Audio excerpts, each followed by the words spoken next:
President of the Board of Directors for Ontrack, and I'm here to welcome you and to say thank you so much for being a part of the Financial Literacy Luncheon. This is a very special year for Ontrack as we are celebrating our 40th anniversary. And if any of you have hit the 40th year, you know that that's a pretty monumental year, and it's something to celebrate. And so we're glad that you are here for this celebration with us. There's a few things that we need to get taken care of before we get started with the awards. I want to encourage you to continue to enjoy your lunch while we go through the process. But the first thing that I wanted to do is I wanted to make sure that we welcome some of our special guests that are here today. And that includes Representative Nathan Ramsey and his wife Robin. They're here with us today. We also want to say a thank you to the North Carolina Association of Certified Public Accountants, who also has a group here with us today. And we have several long-term funders for Ontrack who are also present here with us. They include the Community Foundation of Western North Carolina, the United Way of Asheville and Logan County, and the United Way of Transylvania County. And we want to make sure that they're recognized and that we express our appreciation for their commitment to Ontrack. We also want to say thank you to all of you who have contributed personally or through your business to support our work, including special sponsors of this luncheon today. The first one is a special thank you to our platinum sponsors, and our sponsors are all listed in the program brochure that you have at your table. But we want to make sure that we give a special thank you to the platinum sponsors, and they include a table here from the Biltmore Company,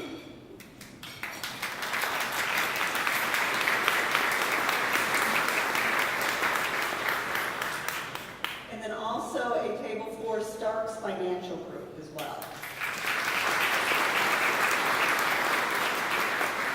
Thank you very much for your contribution and your support. We also have a number of gold sponsors, and if you wouldn't mind just holding the applause until I read through the list of all of the gold sponsors that we have with us today. They include the Asheville Radio Club, Clear Channel Asheville, Dixon Hughes Goodman, Home Trust Bank, Parsec Financial, PNC Bank, and Wells Fargo Bank. Thank you very much for your contribution.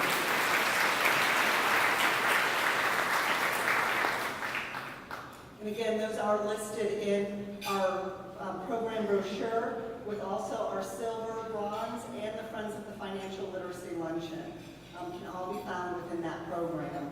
And we do thank everyone for their contribution and their support here today.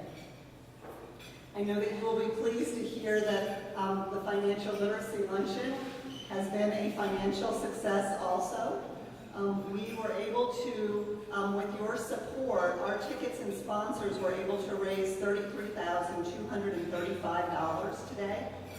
We also brought in an in-kind donations, $4,000, for a total of $37,235. So thank you very much.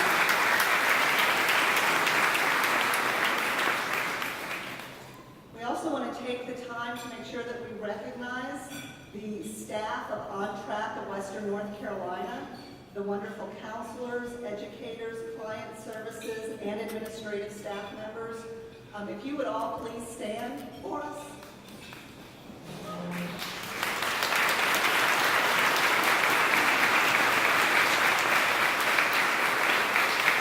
Thank you.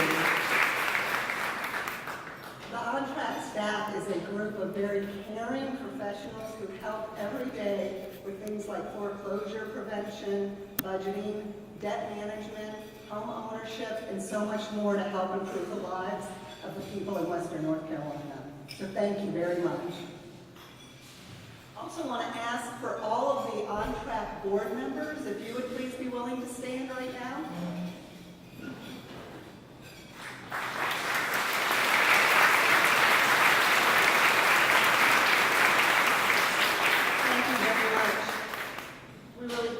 Volunteering your time and energy to provide the leadership and vision which guide this agency into the future. And thank you so much for the time and energy. As a new president to the board for Ontrack this year, I can tell you that we have a very energetic board that is very committed to the vision of Ontrack, and we really appreciate everything that they do. Now, next, I'm very honored to introduce James Lee III. He is going to provide our invocation today. I've had the pleasure of working with James both on the board for Ontrack and for volunteering through Building Bridges of Asheville. And I cannot tell you that I can't imagine finding a finer person to lead us through our invocation. If you're not familiar with James, he is the Associate Minister of the St. Paul Missionary Baptist Church. He is the Workforce Outreach Coordinator for the Economic and Workforce Development and Continuing Education at the Asheville Technical Community College. And he's an active member of the Ontrack Board of Directors. So please welcome James Lee.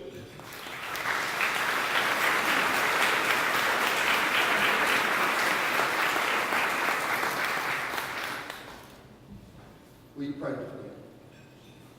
Spirit of the living God, we come before you with appreciation and gratefulness for your love and your kindness. We thank you for all the beauties that you have created for us to enjoy on this earth. We respect and reverence the great mysteries and wonders of this life. We thank you in your sustaining grace and mercy that has allowed us to enjoy another year together in unity. Sustaining grace and mercy that through uncertain times and dark financial challenges over the years, you have been our guiding light. We are ever so grateful. We thank you now for the Ontrack Financial Education and Counseling for their work to ensure that regardless of socioeconomic status of our community, we are all treated equally. Regardless of our class or ethnicity, we are welcomed. We thank you that they have helped open doors that may have once been closed. Continue to sustain the hope and the opportunities that they share with our community on a day-to-day basis. We pray a special blessing over Celeste for her continued strength and endurance. We thank you for her warm spirit of love, strength, and encouragement that she shares with us each day. We thank you for all the people that have assembled here today, for the guests, the clients, the volunteers, and the staff. Bless now as we gather together today to celebrate and commune with one another. Let us renew and recommit ourselves to the work of equity and equality for all. We pray, amen.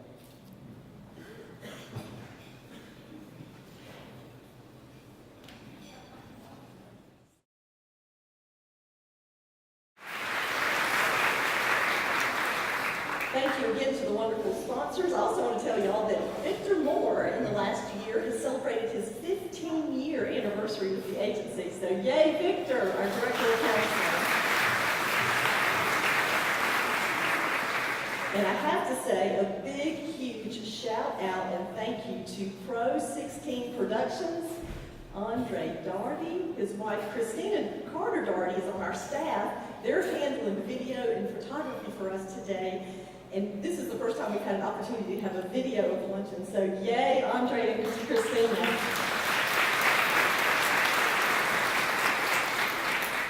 And I have to take a moment of personal privilege because my extraordinary son, Garrett Collins, is with us for the first time. And I'm super excited about that. He's sitting right here with my dear husband. Buddy, I love you.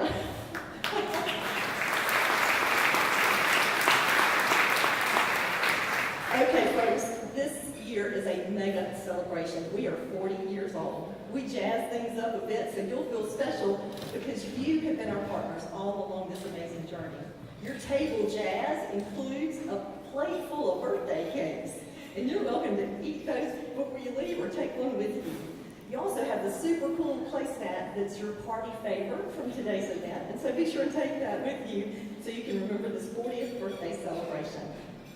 Our program includes community award winners who have been with us for the long haul. For years and years, these amazing organizations and people have lived out their commitment to financial literacy.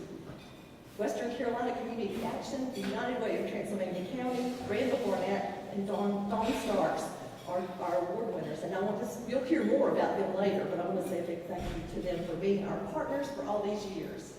And as you hear Esther Rodriguez's story of determination to overcome hardship and reach her goal, you will be inspired and you will see why she was selected as our 2014 Client of the Year.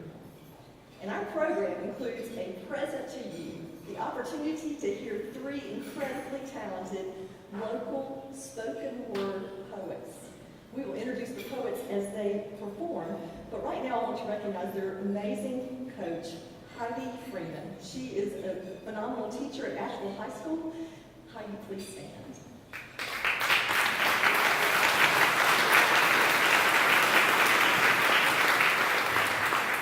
In fact, folks, I have been so inspired by these incredible artists that I have written and will perform a slam poem at the end of this luncheon. Call it chemo insanity. But yes, I will be slamming today at the end. Stick around, really. As I wrote my slam poem, one of the things I was bowled over by was the passion I still feel for the work that we do. I've been on staff for 20 years. I've been the director for almost 12, and I still get chills when I hear the stories of the life-changing difference our staff makes as they work with clients. It's worth slamming about. Am I right? Am I right?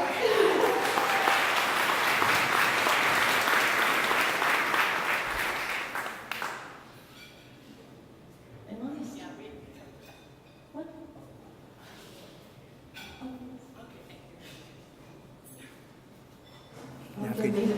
Now can you put it back? Yeah, I can put it back. My son would warn you about getting me close to technology, but I'm just saying. So this year, you have a visual aid for my remarks. It's the placemat of our agency's journey and evolution from 1973 to today. I'm proud to say that we're a nonprofit that has survived 4 decades, 40 years. Okay, to get us started, take your current age and subtract 40. For some of you, it will be a negative number. For others, it's not. And so think of the age you were then and how much has happened in your life in those 40 years. Now join me in the time machine back to 1973. The average cost of a new house was $32,500. The average annual income was $12,900. You could rent an apartment for $175, and a gallon of gas was 40 cents. End of year close of the Dow Jones Industrial Average was 850. Watergate and the end of the Vietnam War were in the news. Inflation was high, over 6%, and poverty was at its lowest level since the end of World War II, just below 8.8%.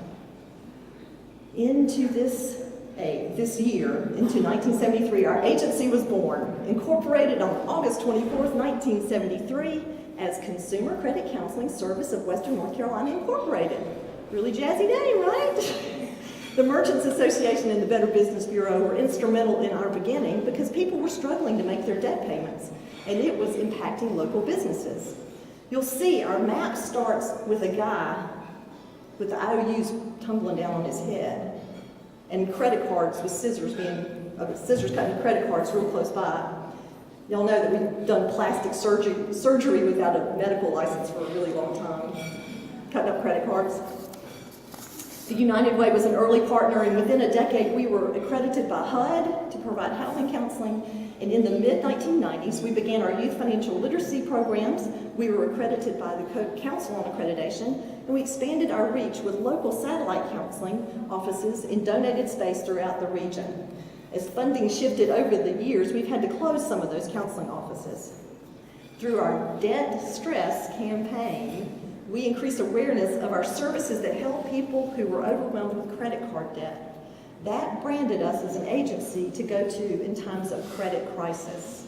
In 2000, a grant from the Melvin Lane Fund gave us resources to consider our mission in the broader context of consumer needs in Western North Carolina. And that is when the stair steps to financial empowerment were born. You see them right after the 2000 sign? The stair steps. Let's walk up them. Crisis intervention. Then we get the person stabilized so the situation is calm, and then we can work on building skills and systems to develop self-sufficiency. And that includes having savings to fall back on if a financial crisis hits, so you're not in a crisis, you have those savings. Then asset building. That's like home ownership, and long-term savings is how we help our clients. And that's our visual depiction of the money journey. It's helped us then, and it's still helping us now, define the gaps in our services and the needs and opportunities. Okay, so when you look from that illustration in 2000 to the other illustrations that follow, you'll see a dramatic expansion of our services as we began to provide more comprehensive programs to help people along the money journey.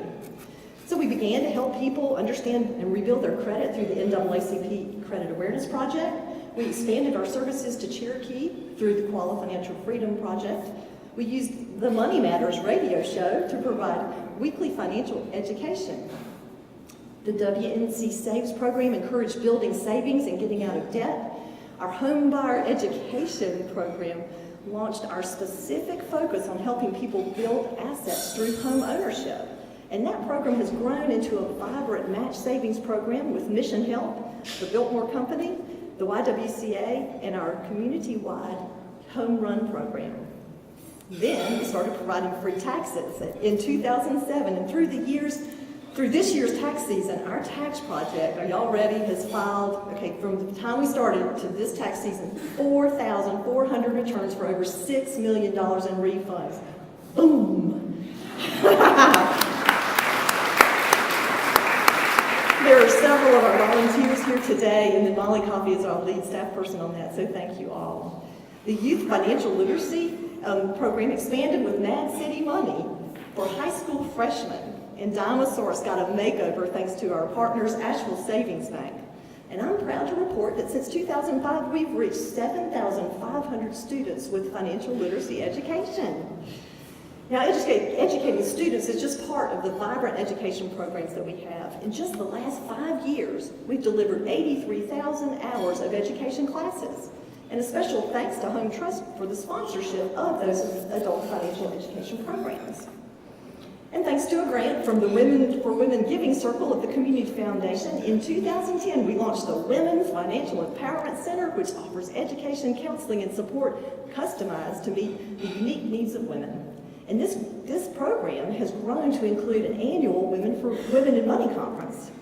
Of course, the mortgage meltdown and foreclosure crisis impacted our service.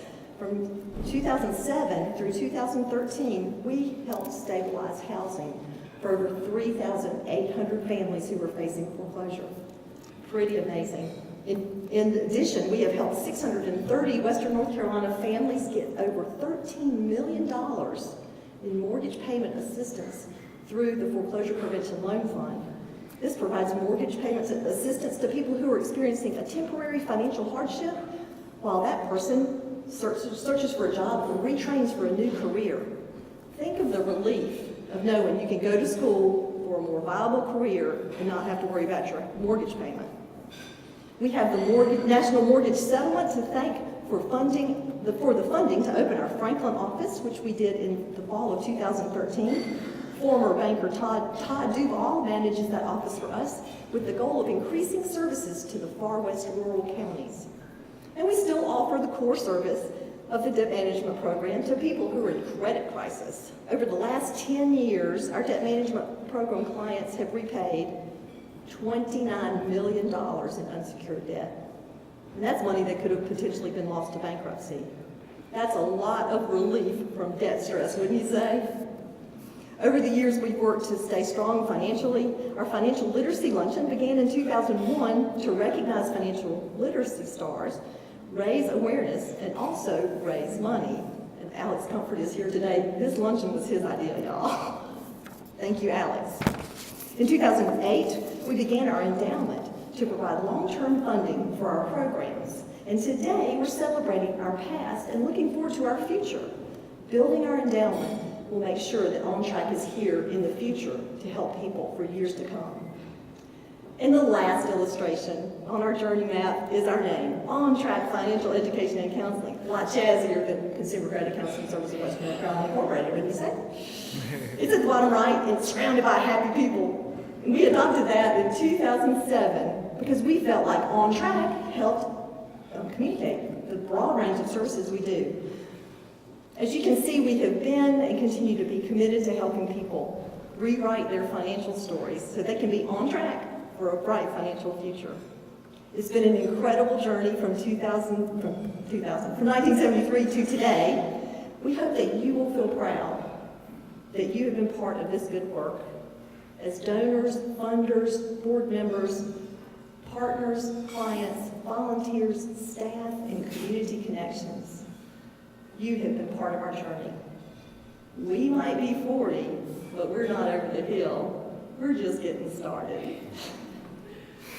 All right, so now as we move into our awards program, hold on to your seats because it's spoken word time. Now, a word about spoken word. It's a conversation between the poet, and I know y'all are at a business luncheon and we're celebrating 40 years, but remember I talked about being a little jazzy today? Okay, so you're going to hear some cool stuff, and on the inside you're going to be going, oh, I want to do something about it. So practice with me. All right? Because if you clap, then you can't hear the poet, okay? So, and the poets, when they know you haven't fallen asleep, it helps them, okay? So you go, mm-hmm, that's fine, okay? That's fine, all right? Because it's going to be great. Okay, so everybody's clear? Okay, all right, good. So our first poet is Shanita Jackson. She's a junior at Henderson County Early College High School. She began writing poetry for a 7th grade AIG assignment and was later introduced to Glennis Redmond, who became her mentor.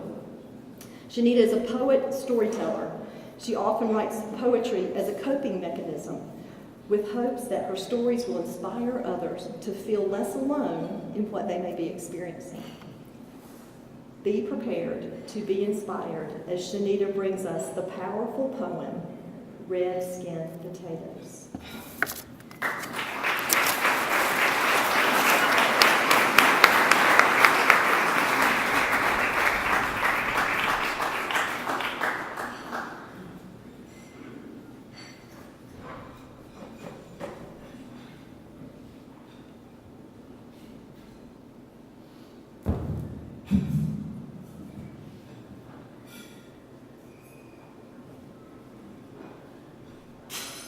Kind of funny that my breaking point was a red-skinned potato.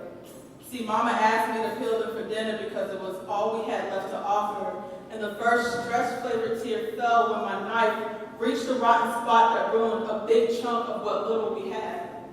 There's no room for wasting food that is not there. So I began to chop to the rhythm of not again, but the underlying fear circled back around. See, earlier that afternoon, I came home to my mama sitting in the driveway. She had been waiting 2 long hours on a mailman who held false hope in his hands, and when he finally made his last rounds, he didn't even have what we had been waiting for. And since black pride can't feed full black mouths, we reassured ourselves that we had had enough to eat for lunch, and we made do with the canned goods that cowered in the corners of our cabinets. You'll have to excuse my negativity. But optimism doesn't settle on an empty stomach. It only leaves a bitter aftertaste in the back of your mouth, the last thing you will taste until the sun rises in the morning and you realize that the miserable hunger did not end when you closed your eyes last night. It was only held off temporarily. There were days when pain manifested into weakness and you struggled to lift your head, let alone a pen to write this stuff out. But then there were days when I just looked at my mother. It's kind of funny that she carries 4 times the weight of Atlas's load upon her back, and you never know about how straight she stands, how genuinely she smiles, and how, throughout all of this, she hasn't shed one hopeless tear. And on days like that, I erect my spine and remind myself that I am much stronger than these tears that stain my indignant nature. My cheekbones were crafted to lift my spirits as well as my face, despite the strains of the situation. I could withstand a little hunger. It'll pass.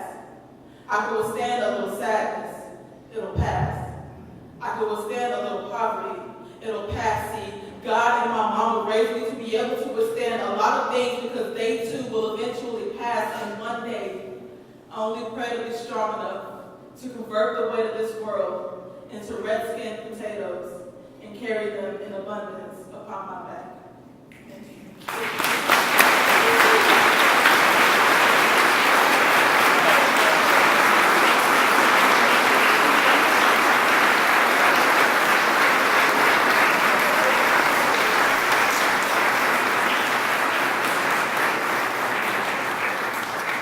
Told ya. That was awesome. Thank you, Shanita. Her poem so richly detailed what families in poverty face day to day. The challenges can feel insurmountable. Even providing basic needs for your family is a matter of survival. Without adequate energy, time, or resources, it's easy to see how families would be trapped in a cycle of poverty. This year's Financial Literacy Community Partners Award winners are two organizations which are helping people break the cycle of poverty in Transylvania County. Our connection to Transylvania County is strong. For decades, the United Way of Transylvania County has provided vital funding to ensure our counseling and education services are available locally.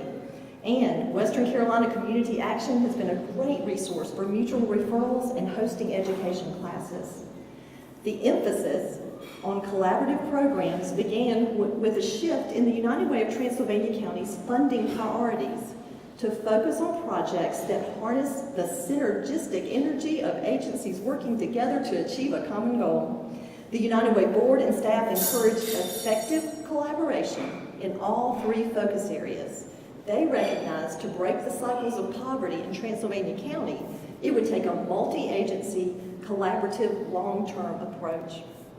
For years, we have cooperated with Western Carolina Community Action in both Henderson and Transylvania counties to provide classes to their clients.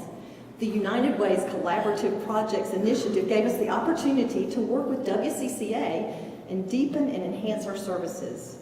With the Families and Money program, we offer services on site at WCCA as part of the ongoing parent groups at times that are convenient for the clients of Head Start, Family Self-Sufficiency, and other nonprofits.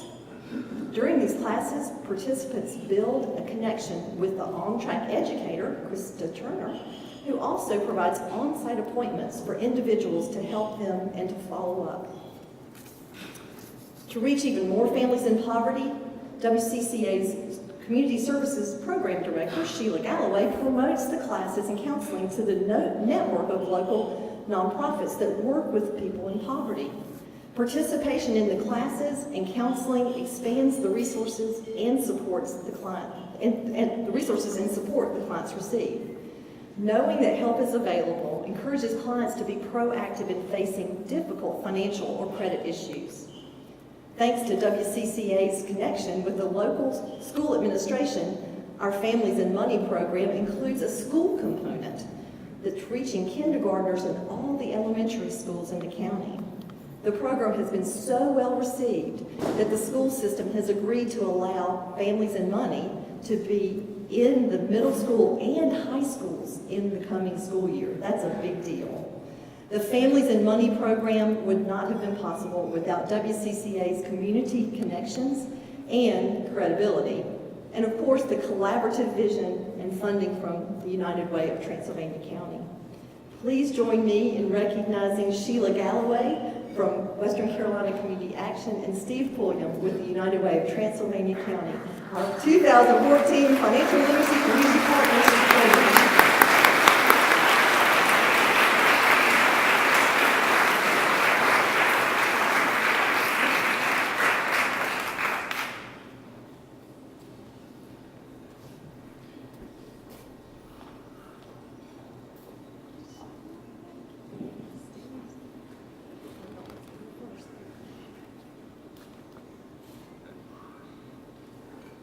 It is truly an honor to stand here and be a partner with Ontrack and also with United Way.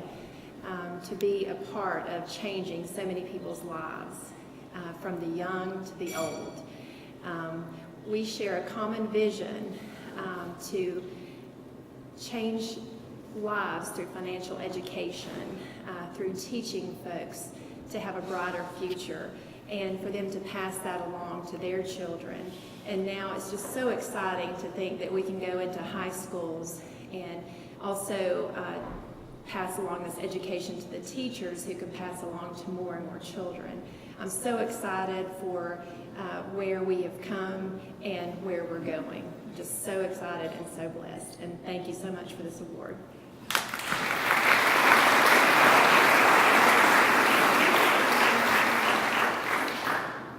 My thanks are for helping to realize a vision.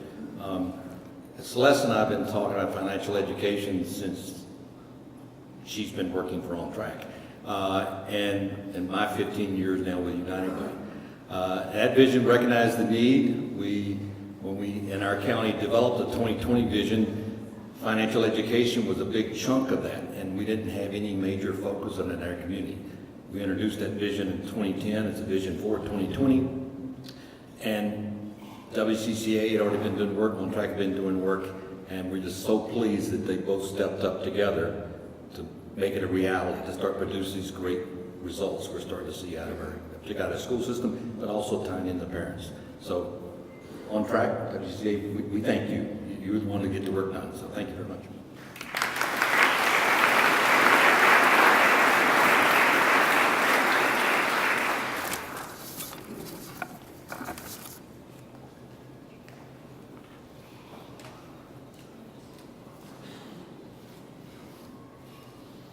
Hello again. Last year, we Ontrack had the poets come to one of our donor appreciation evenings, and it was amazing the impact that these young folks had on not only the crowd there, but myself personally. And so I'm really delighted to be able to introduce Brian Head to all of you. Brian graduated from Asheville High School in 2013 and is finishing his freshman year at UNC Asheville. Brian uses poetry as a vehicle for promoting positive change in others and in himself. A talented athlete turned poetic force, he is especially interested in addressing society's views of manhood. He credits his teacher, Heidi Freeman, for introducing him to the spoken word, and since graduating from Asheville High School, he has helped her coach the AHS and SILSA poetry teams. Listen now as Brian presents his poem, Teacher.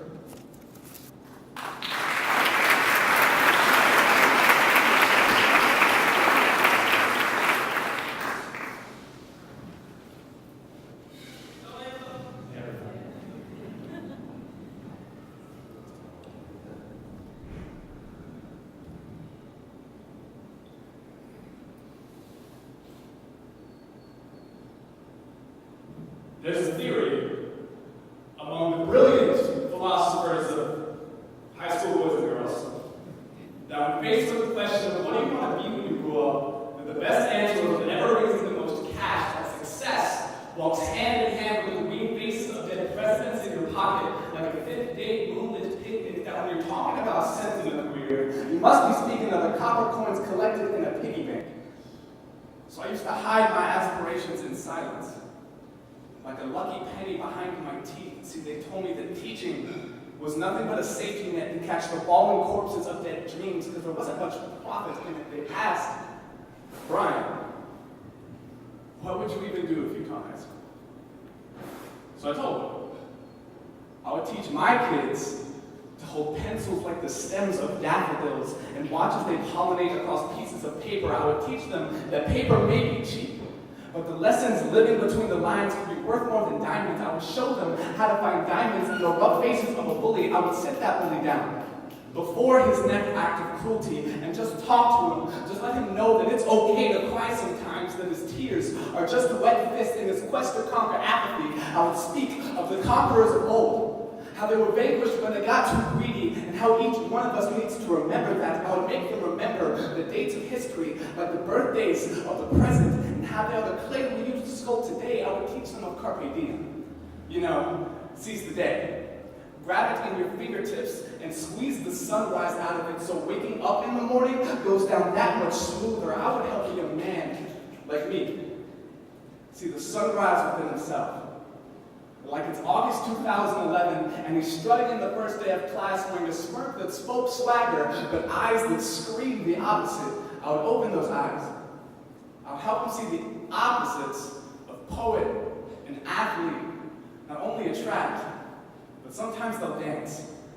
They'll waltz their way into a wedding reception where courage and fear sit down and celebrate their beautiful matrimony in poetry. I would teach them poetry, how alliteration can bounce, boom, and blast out of any boombox. I would draw him from his boxed-in cocoon and watch him claw his way out to the butterfly. I would help him net the monarchs, swirl them within his stomach, and coax them back into the mic with his tongue. I would sharpen his tongue, but tell him to never cut with it.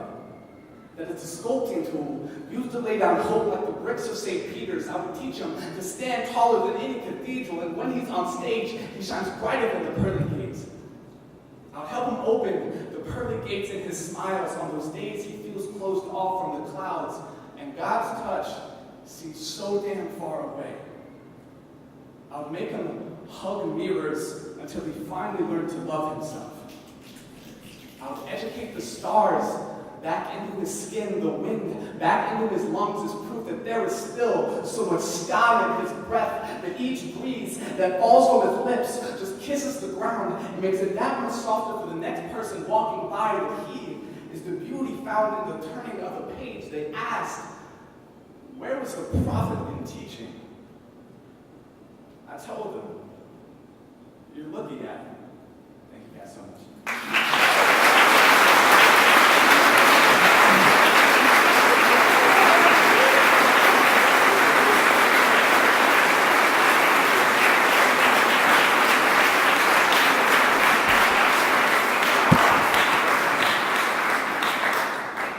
Wow, huh? What a treat. So you just heard Brian's compelling description of directing life's passion toward the important, life-changing career of teaching.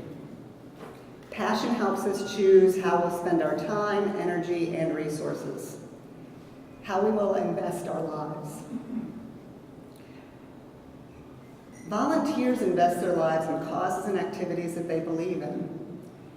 And our REGI, R-E-G-I, Volunteer of the Year Award is named after a person who has been faithfully volunteering with our agency since we started the homebuyer education classes in 2006, Reggie Blackburn.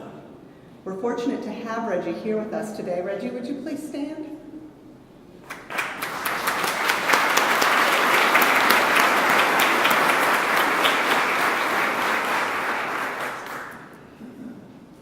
Our volunteer award, Reggie, stands for reliable, energetic, generous, and involved. These 4 adjectives describe Reggie and are used each year to choose our Volunteer of the Year. And this year's Volunteer of the Year has all of those qualities. On a personal note, I want to share with you that in 2006, after going through the first-time homeowners class, I started asking folks around that I knew and trusted if they knew of a good realtor who could help me find my first home. And there was one name that kept coming up over and over again. And I contacted that person, and he helped me find my home and purchase my home. That man is Randall Barnett. Randall Barnett is a long-term volunteer who spends part of his volunteer time helping with Ontrack's home education classes. To make the 12-hour HUD-approved class on home buying interesting, we need very engaging, informative guest speakers, and Randall definitely fits that bill. If you've ever had a conversation with Randall, you know that he fits that bill.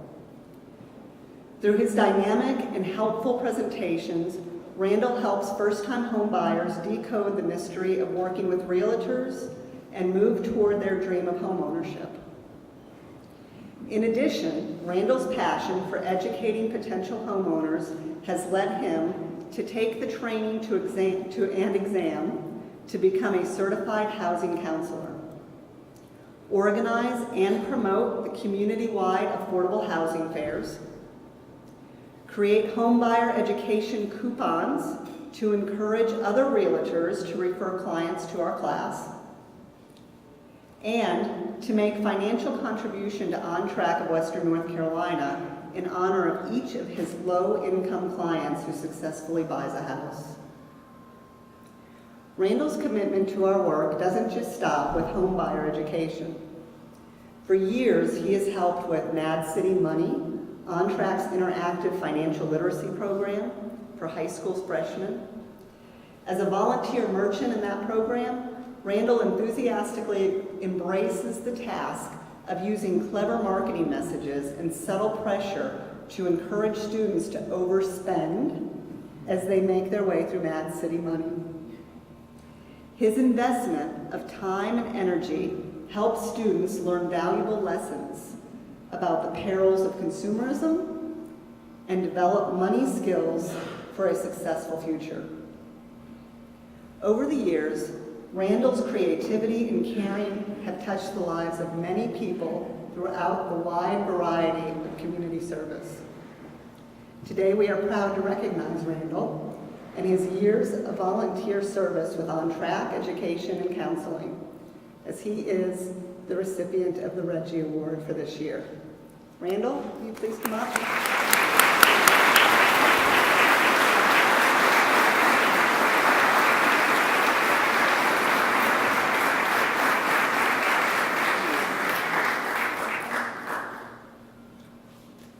Thank you, Dawn and Celeste. 1973 was a big year. That was the year I earned my Eagle Scout Award. And your son and my son are Eagles, your husband, Eagle, and Brian Head, who gave a magnificent poem, is an Eagle Scout. Any other Eagle Scouts? Reggie, your son's an Eagle. Yes. Well, this is an honor. Thank you. I believe that we live our lives as an enabler to promote other people's interest or to promote our own interest. I invest my time instructing first-time homebuyers because an educated homebuyer is more capable of reaching their goal. Through the classes at Ontrack, I help enable them to reach the American dream of becoming a homeowner. I'm an investor in people's lives and in their dreams. When teaching these classes, I become their coach and prepare them through the challenging process of homeownership. It's really a good feeling when somebody gets the keys to their house for the very first time. It changes their lives. Thank you, Ontrack, for helping me do that. I appreciate it. And I've got a couple of thank yous. My family came today. You said I could do this. Yeah. My parents drove up from Greensboro, and I'm really proud that they came. My father, who's been a great example to me, a good Christian example, and my mother, who's been a great support to me all my life and believes in me and has honored everything I've done.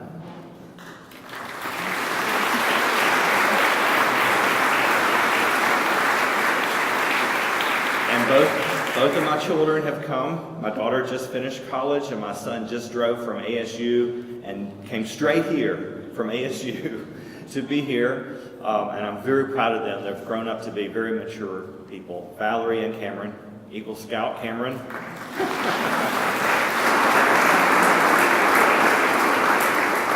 And my very special wife, who has supported me all my life. I appreciate it very much. Thank you very much.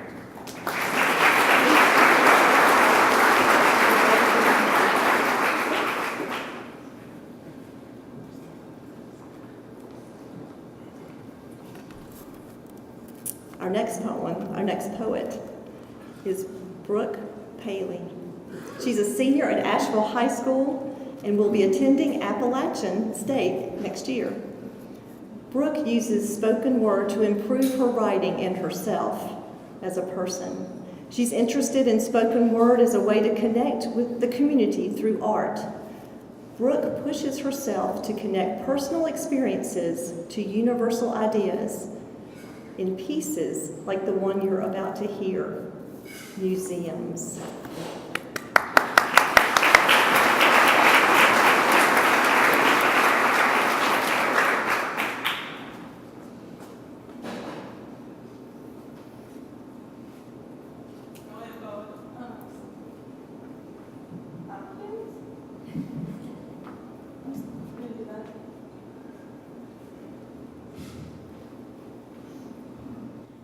My systems are saturated with museums. I allow them to remain friends, I braid pieces of blossoms into my hair, and I am put to sleep by vacations.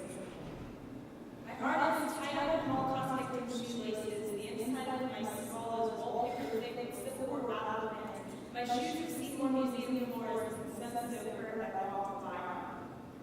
I want to stick turtle feathers behind my ears and kayaks want to know, but instead I learned about the first Thanksgiving and filed my pictures with Native American canoes because a vacation in my family is the equation of how much time we have divided into total number of museums in a given area, and no matter how hard I try to slip shut the sunshine each time to that equation, I cannot let them fail to go into my life and drag me into the exhibit like an ignorant loving prisoner to a holding cell, burning with paper mache planets and pictures of the USS Maine. Right here listed in nature, the dinosaur, which ironically is the only exhibit that interests me, the only thing shorter than summer against all my attention span. But one summer, outside of the Smithsonian Museum, I finally saw something that caught my unworthy eye. A man on the sidewalk who seemed to have the urge to resist slow photography or plot his out of dirt like Darwin's insectivorous plant. His eyes swallowed more sadness than any 19th century portrait could portray. The paint strokes of dirty sweat on his face were more realistic relics than the holy water of St. Peter's Cathedral. He is one of 49 million Americans who will never know when their last supper will be, and who had their flesh chiseled in the hard way by hunger, lingered like statues on the sidewalk. This man was no David. The corners of his cardboard sign seemed sharper than any book he could ever see. The sharpened words being held thicker and darker than any fate a man should have to endure. His inking cardboard masterpiece was never behind similarly so, but instead served as a brick tombstone on his unvisited grave. His grave, his situation. I'd love to plug you into my family equation because I've never had to deal with the hunger or the filth or the sadness and the badness, his martyr, the sidewalk, the dinosaurs, the street transitioning from extinct dead things to someone in the process of becoming just that, but people make exhibits about dinosaurs and not homeless men begging for money. Why didn't just hand him lemons, squeeze singing juices and into the point to how he called his burning heart, and I had been urged to not appreciate the vacation I went on. I was reluctant to learn as I was reluctant to live. It's not your life if you have to ask others for what mine was given to me on a silver platter, polished enough for me to see my own reflection. For the first time, I didn't just see myself, I saw the privileges I was so blessed to have, and so many others have to live without. That means summers are saturated with sitting outside museums. He withered his illuminated suns. He waters the kids' blossoms his tears as he dreams Beethoven's symphonies. I only wish I could replace his sharp with a paintbrush, because that's the exhibit I would go to.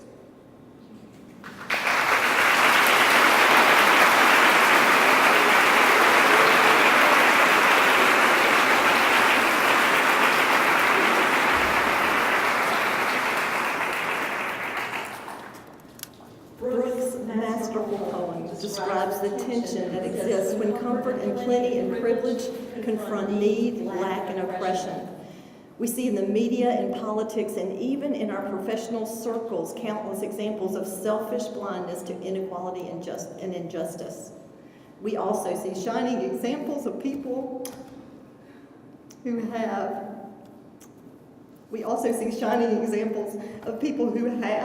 taking bold steps to help people who have not. This year's Credit Where Credit Is Due winner, Dawn Starks, is one of those shining examples. Dawn is a successful small business owner. She began her financial planning firm, Starks Financial Group, 15 years ago. And shortly after she came to our first community luncheon, on her follow-up survey, she said she was interested in becoming involved and maybe coming on our board. That was our lucky day. Over the years, Dawn has offered wisdom and expertise as a board officer, serving 2 terms as president. Her business savvy and laser-like analysis have helped us capitalize on strategic opportunities to enhance programs, meet more community needs, and strengthen our finances. Her approach to board leadership has always been collaborative. A favorite memory of mine happened in an executive committee shortly after I'd become the director.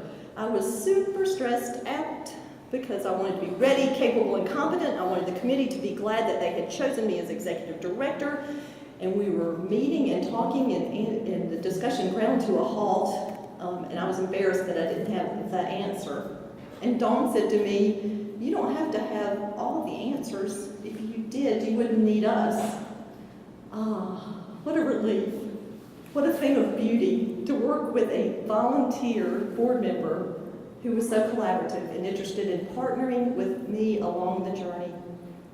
Dawn is generous with her time, wisdom, and money.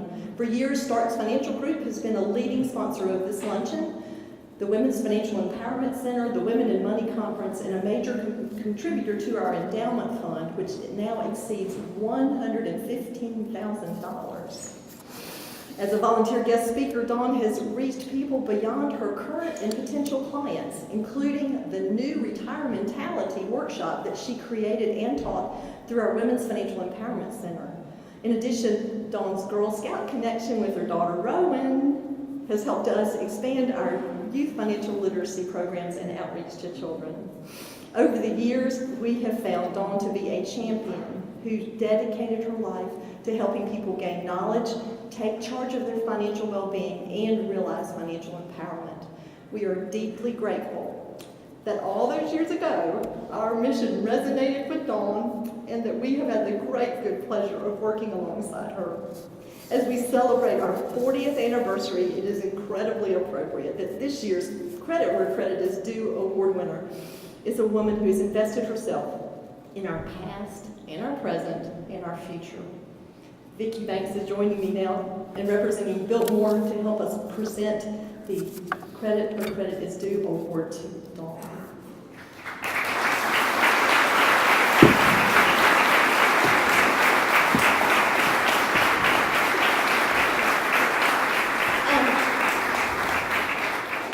I'm grateful to be representing Biltmore and presenting this to Dawn as a former board member. I was lucky enough to work with her for many years, and she actually brought me to the board. I'm honored more so to call her a friend, and if you all know Dawn, you know why. So please join me in congratulating Dawn.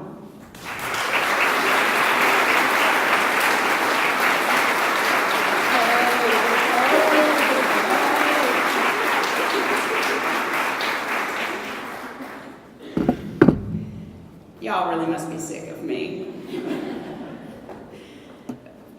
Several weeks ago, I had a thought that the Financial Literacy Luncheon was coming up, and I thought, oh, for the first time ever, I don't have to MC. Because I rotated off the board as president. Somebody else had to do that, and I could just sit back and relax and enjoy the program. 2 days later, Celeste and Wade marched into my office with a big bouquet of fruit to announce that I had been given this award and that I would be presented the award at the luncheon and would have to give an acceptance speech. So, here I am. I have had many blessings in my life, continue to have many blessings. Many are sitting at this table. My awesome daughter, Rowan, is here. Some of my wonderful staff members are here. Actually, all of my wonderful staff members are here. Some of my amazing clients are here joining us today. And another blessing that I've had in my life is my association with Ontrack. So I have enjoyed it start to finish, and there is really no finish. Because while my board time is winding down, our commitment as a firm for this agency will not stop. So we already have made plans for who will succeed me on the board from my firm, because of course Celeste wouldn't let me out of the room until I had a successor in mind, because we want to continue to help support the work that Ontrack does in this community, because it is so important and so amazing. And of course, last but not least, the blessing of my dear friend, Celeste Collins, who is one of the most amazing people I've ever known in my life. So thank you for this.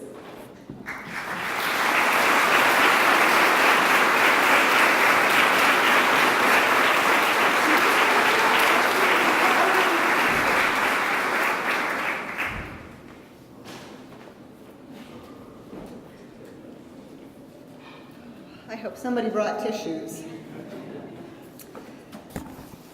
Next, we have one of the highlights of each year's awards luncheon, the Client of the Year Award. And this year's recipient of the Client of the Year is truly exceptional. In choosing this year's winner, we looked for a client who has worked with us for many years, whose journey has not been easy, and whose perseverance, despite all the odds, was inspirational. We found that person in Esther Rodriguez. Esther's financial counselor is Susan Ellison. Susan, would you please stand? Or Suzanne, I'm sorry, Suzanne.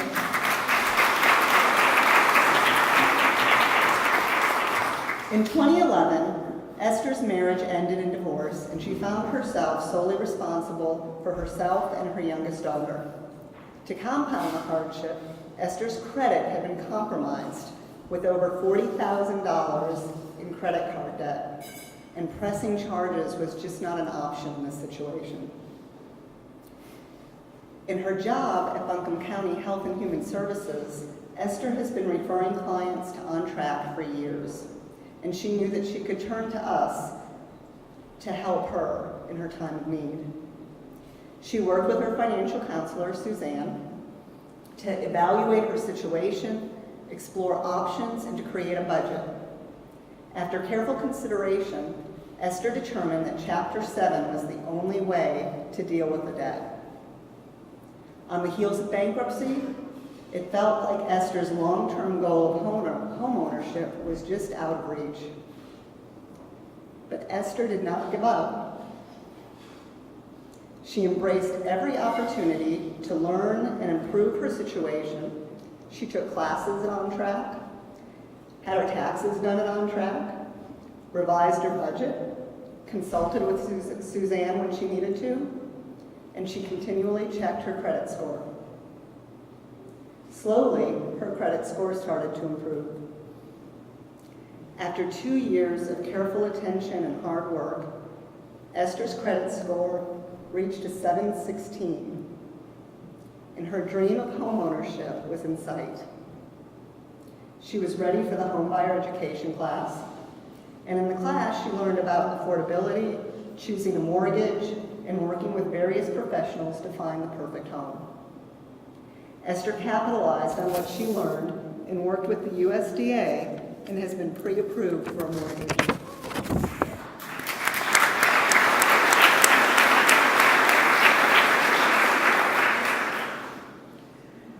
Esther uses a powerful image as she reflects on her situation. She calls her initial desperation an insurmountable wall of monetary enslavement and celebrates that the wall has fallen and turned into stepping stones to her financially free future. Today we are proud to recognize Esther with the 2014 Client of the Year Award. Esther Rodriguez.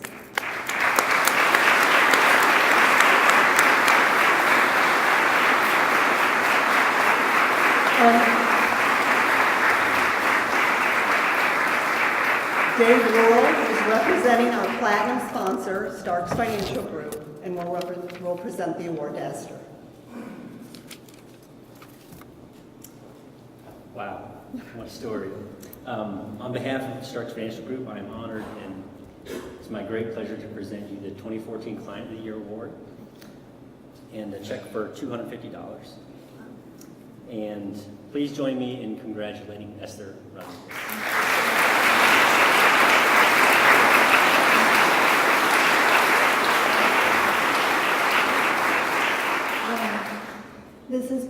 tremendous journey for me, and to be here and to receive this is just the icing on the cake for me. When I came in first, sat across the desk from Suzanne, it was, I just didn't see any hope. I didn't see how I could get beyond my circumstances, but here I am, and I can say that because of Suzanne and her help, and I want to recognize my daughter, Candace. Candace, if you would please stand up.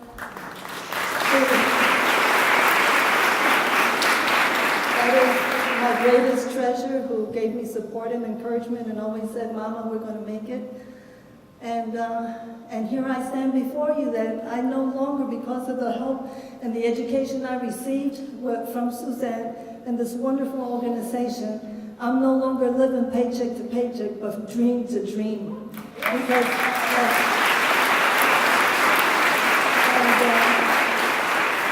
one week from tomorrow, one of those dreams will be realized, and I'm going back home to Puerto Rico and taking my daughter, who's never been to her roots. And that was a dream fulfilled that would have never happened. So I want to thank Suzanne. I want to thank you, gracias, Dios mío, for getting me back on track. Thank you.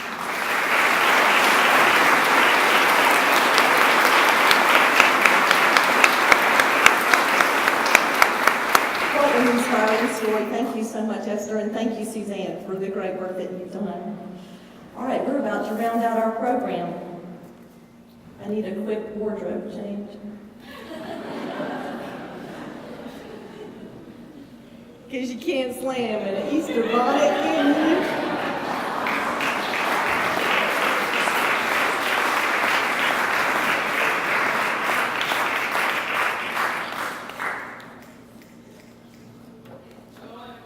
So my son Garrett, he listened to the first version of this, gave me some great feedback. He said, Mom, it's really better if you memorize the slam poem. I'm like, whoa, back 3 days. So the chair is going to have some notes just in case I forget.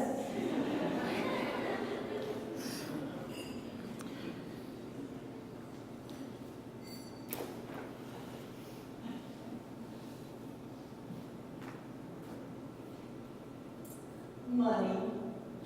Subject that's harder to be real about than sex. I mean, have you ever seen Jerry Springer with a couch full of guests weeping and talking about their credit scores and their emergency savings accounts? Debt, credit, savings, net worth, taboo topics that make people cringe and squirm in their mortgaged-up houses and upside-down cars. The facade of all is well is our money mask that we wear for public consumption. The American bet is that each generation does better than the last. There's no disgrace in wanting better, but does better equal more? What's the standard? What's the measure? Do you want it or do you need it? When they bought that house of cards with the big backyard, did they know jobs end, marriage stress, cancer strikes, people die? Overbuy, overborrow over your head, and your credit score tumbles like a boulder dislodged from the top of Mount Mitchell.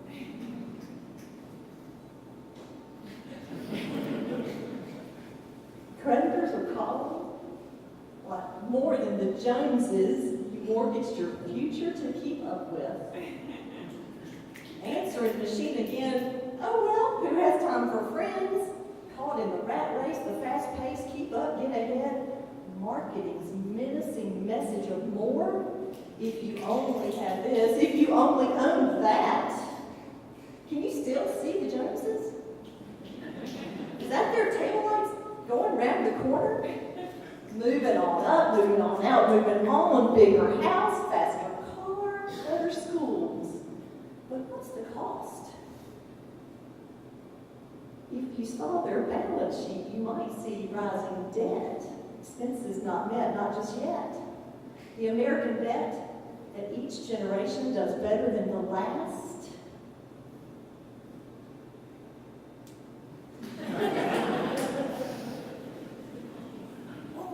Until the crash. Until 2008.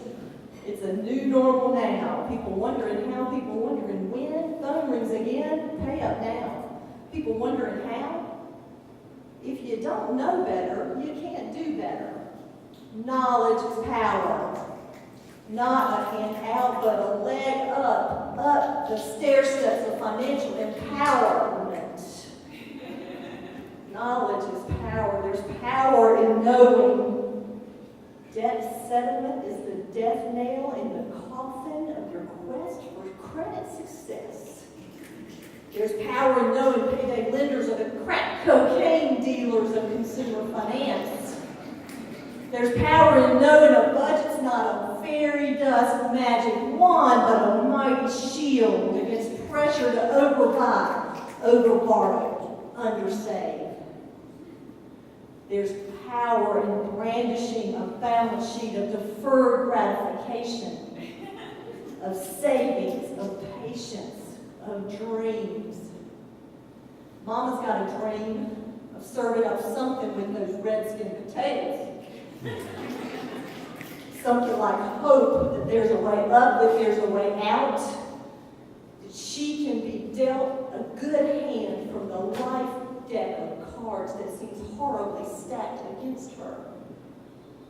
We can be there to break down the wall of enslavement so the future fulfills her dream of a home where the sun rises over the garden she's planted and the desperation of poverty drains from her being as she gathers the carrots and lettuce her garden produced to go with those red-skinned potatoes. You can help us be there when the pink slip delivers the harsh news to unfairly making it budget, and there was already 1 month at the end of the money. No job means their house of cards with a big backyard is the next in line for the foreclosure sign. And a mortgage miracle makes payments flow. And back to school he goes until graduation celebration marks a new chapter in their American dream. We can be there for the next generation, facing the barrage of marketing messages aimed at turning their self-esteem into vacuums that suck more and more stuff to fill in the void and silence the voice. Our children gotta know how to count the faces of those dead presidents without letting them determine their worth.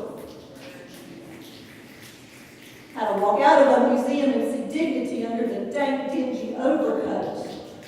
How to make those copper coins make a difference as they go from the ticket line to the picket line. Justice for all.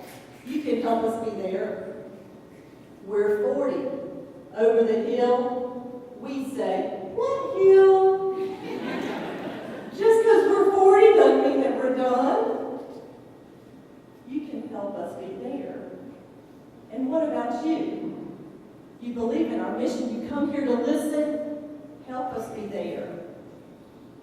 Support our work. Leave a legacy. Contribute to the Ontrack Endowment. Contribute to Brave New Voices. Cough up some of those brave dead presidents, won't you?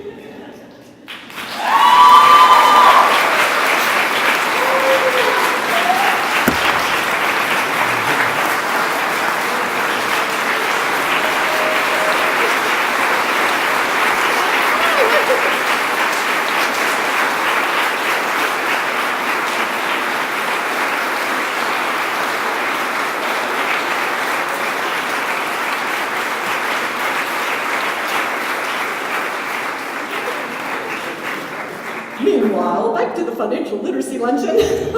Thank y'all very much. As I said at the beginning, I was so inspired by the poets, so believe in our work. I so appreciate you being here, for the support you've given us for 40 years. It's amazing. We really do want to invite you to support our work. There should be donation envelopes on the table. The Brave New Voice representatives will be at the back table if you want to write a check. We will take your money. We would love to do that. The winners of today's awards, we want to get on the balcony and take our award-winning photographs. Sarah Brown is holding something up for me to. Oh, it's the, under your placemat is the donation envelope. And even though we don't support carrying balances on your credit card, we do take plastic stick. Thank you very much. Again, thanks to Starks Financial Group and the Biltmore Company, our platinum sponsors. Y'all have been fantastic audience. Thank you so much, and I look forward to seeing you next year.